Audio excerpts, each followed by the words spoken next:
इस वक्त देश और ख़ास तौर से किसान कौमें बहुत कठिनाई से गुजर रही हैं। अगर दिल्ली में बैठे हुए लोगों का बस चला तो वो सबसे पहले तो खेती को ख़त्म कर देगी, ताकि आप खेती छोड़ के शहरों में भाग लो मजदूरी के लिए, और उसके बाद फौज को ख़त्म कर देगी। एक तरह से किसान कौमों को बर्बाद करने का नक्शा पास हुआ है। इस पे लड़ना पड़ेगा, और जो लोग लड़ेंगे वो बचेंगे। एक बार हमारे गांव के पास शिवाजी महाराज के गुरु थे, समर्थ गुरु रामदास, वो आ गए थे। 4-5 दिन वो रहे, उन्होंने प्रवचन दिया, और आखिरी दिन उन्होंने चौधरी लोगों से पूछा कि भाई बताओ, मैं 5 दिन से तुम्हारे बीच में बोल रहा हूँ, तुमने क्या सीखा? एक चौधरी खड़ा हो गया कि जी हमने ये सीखा कि जो कौमें रुका रोला करेंगी वो जिंदा रहेंगी, यानी जो लोग लड़ेंगे वो जिंदा रहेंगे। मैं आपसे कहने आया हूँ कि लड़ने की आदत डालिए और लड़ने का फैसला कीजिए। ये जो अभी मील साहब ने कहा कि किसान आंदोलन, धरना ख़त्म हुआ है, आंदोलन ख़त्म नहीं हुआ है, चूँकि हमारी मांगें वहीं की वहीं हैं। जो एमएसपी की मांग है उसके बिना तो हमारा गुजारा नहीं है, चूँकि हम जितनी चीज़ें पैदा करते हैं उनका दाम बढ़ता नहीं है, जितनी चीज़ें खरीदते हैं उनका दाम बढ़ता है, और नतीजा ये है कि किसान हर दिन गरीब हो रहा है, उसकी खरीदने की ताकत ख़त्म हो रही है। मैं कॉलेज में पढ़ता था तो शाम को हम खाना खा के हॉस्टल से घूमने जाते थे। एक कब्रिस्तान में एक कव्वाल कव्वाली गाता था, तो उस कव्वाली को मैं खड़े होकर सुनने लगता था। उसमें एक शेर गाता था जो मैंने समझा ये हमारे लिए गा रहा है। उसका था कि खंजर पे कोई छींट, ना कपड़ों पे कोई दाग, खंजर पे कोई छींट, ना कपड़ों पे कोई दाग, तू कत्ल करे है कि करामात करे है। ये सरकार भी उसी तरह से किसानों का कत्ल कर रही है, उसे ये पता भी नहीं चलता कि उसके साथ क्या हो रहा है। भाइयों, मैं निवेदन ये करना चाहता हूँ कि आप धरनों पे बैठते हो, मांग करते हो, इसको छोड़ो। अब ऐसी स्थिति पैदा करो कि लोग तुमसे मांगें, बजाय इसके कि आप सरकारों से मांगें। और वो तब होगी जब आप दिल्ली में सरकार को बदल दोगे। और मैं आपको आश्वस्त करता हूँ, इस बार अगर आपने एकता दिखाई, जात पात को छोड़ के इकट्ठा रहे, तो दिल्ली में इनको कोई बचा नहीं सकता है। मैंने सारी पार्टियों के लोगों से बात की है, सब इस बात पे राजी हो गए हैं, एक उम्मीदवार के मुकाबले एक उम्मीदवार खड़ा करेंगे। अगर ऐसा हो गया तो ये दिल्ली में बचेंगे नहीं, और अगर ये बच गए तो एक बात समझ लो, फिर आप नहीं बचेंगे। ये आखिरी मौका है हम लोगों के लिए कि हम अपने पेशे को, अपनी ज़मीनों को, अपने बच्चों को बचाएं। मैं बहुत लंबा भाषण नहीं देना चाहता, सिर्फ इतना कहना चाहता हूं कि देश बहुत गलत आदमी के हाथ में है। जब ये अभी मैं बोला था 4-6 दिन पहले, बड़ा शोर हो गया देश में, इन्होंने बड़ा तमाम तरह के लोग वो पालतू जो हैं वो लहका दिए मेरे ऊपर। मैंने ये बताया था, जो सच था उसी वक्त बताया था जब मैं ये था गवर्नर था, कि जो वहाँ पुलवामा में जो अटैक हुआ हमारे सिपाहियों पे, 40 लड़के मरे हमारे जवान, वो नहीं मरते अगर ये उनको 2 हवाई जहाज़ दे देते, 5 हवाई जहाज़। वो लड़के अगर मेरे से मांग लेती सीआरपी तो मैं 5 हवाई जहाज़ दे देता, लेकिन गृह मंत्रालय ने वो उनको हवाई जहाज़ नहीं दिए और वो सड़क के रास्ते चल दिए। उस सड़क के रास्ते में मैं गया जिस दिन ये दुर्घटना हुई, उसके बाद उसमें 10 किलोमीटर के एरिए में करीब 10 जगह सड़क आके मिलती है। उस पे एक जिप्सी नहीं खड़ी थी किसी को रोकने के लिए, कोई भी आ सकता था। तो वो आया, भरी हुई गाड़ी थी विस्फोटक की, और एक गाड़ी में मार दी और हमारे 40 जवान शहीद हो गए। ये कहीं अपनी शूटिंग करा रहे थे उसमें नेशनल कॉर्बेट पार्क में, यूपी में है वो। तो वहाँ टेलीफोन की सुविधा नहीं होती है, तो इन्होंने बाहर आके मुझे एक ढाबे से फ़ोन किया और पूछा कि सतपाल भाई क्या हुआ। मैंने इनको बताया कि साहब ऐसे ऐसे हो गया, इतना हमारा नुकसान हो गया है और ये हमारी गलती की वजह से हुआ है। अगर हम जहाज़ दे देते तो ये हमारे बच्चे नहीं मरते।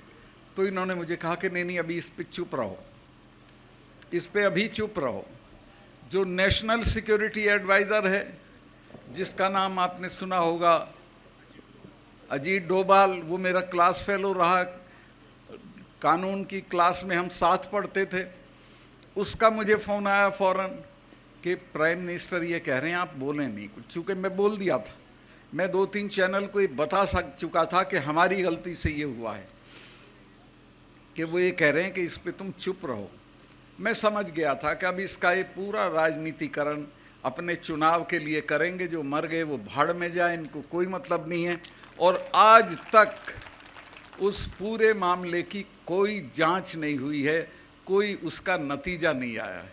अब आप अंदाज़ा लगा सकते हो कि कितने ख़तरनाक लोग देश चला रहे हैं, जिनको अपने सिपाहियों की जान से हमदर्दी नहीं है, जिनको अपने देश से हमदर्दी नहीं है, और बात लंबी चौड़ी करते हैं, मन की बात करते हैं, कभी तन की बात करते हैं।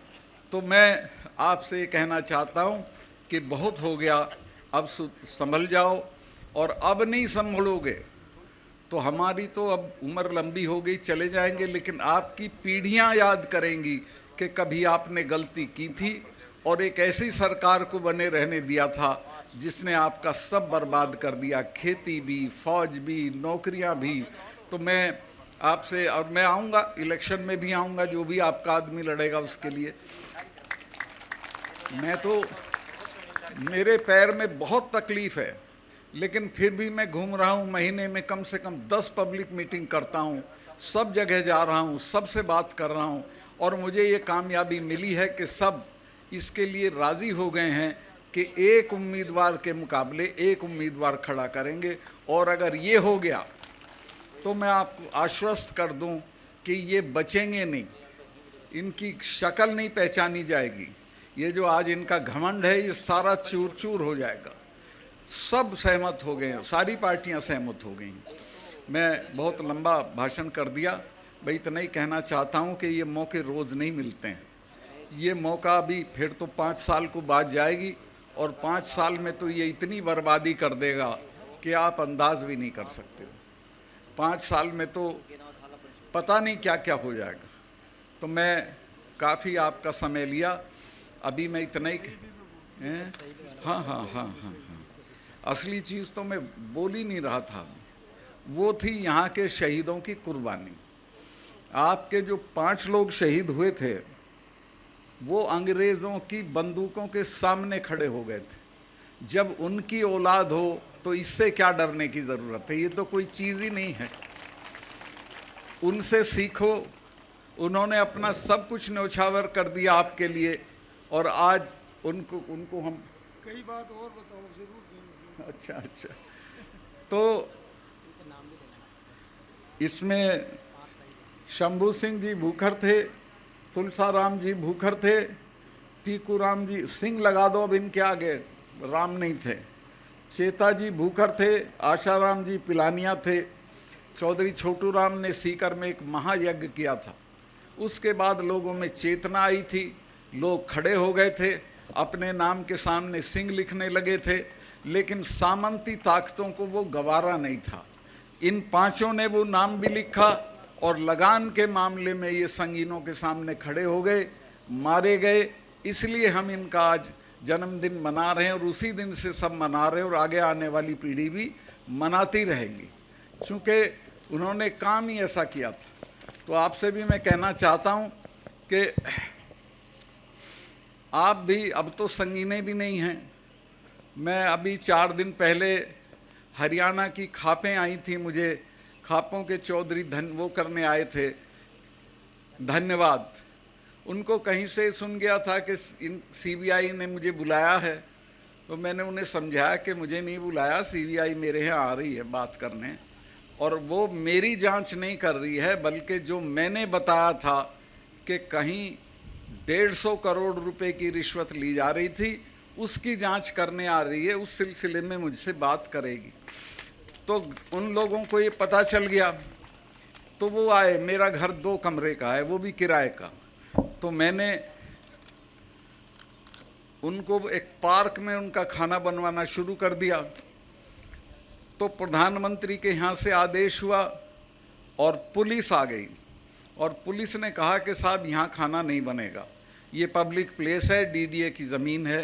मैं कहा यहाँ नहीं बनेगा तो मेरा तो घर है नहीं, मैं तो थाने में ही बनेगा। फिर चलो भाई।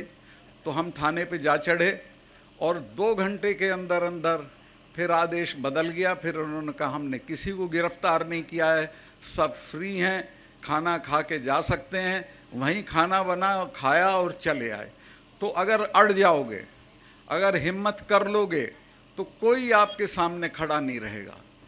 कोई डरने की ज़रूरत नहीं है किसी से भी। आप अपना हौसला रखिए, एकता रखिए, जातियों का इकट्ठ रखिए, इसमें ये जात और वो जात मत करिए, तो आप कामयाब होंगे और आपको कोई नहीं रोक सकता है।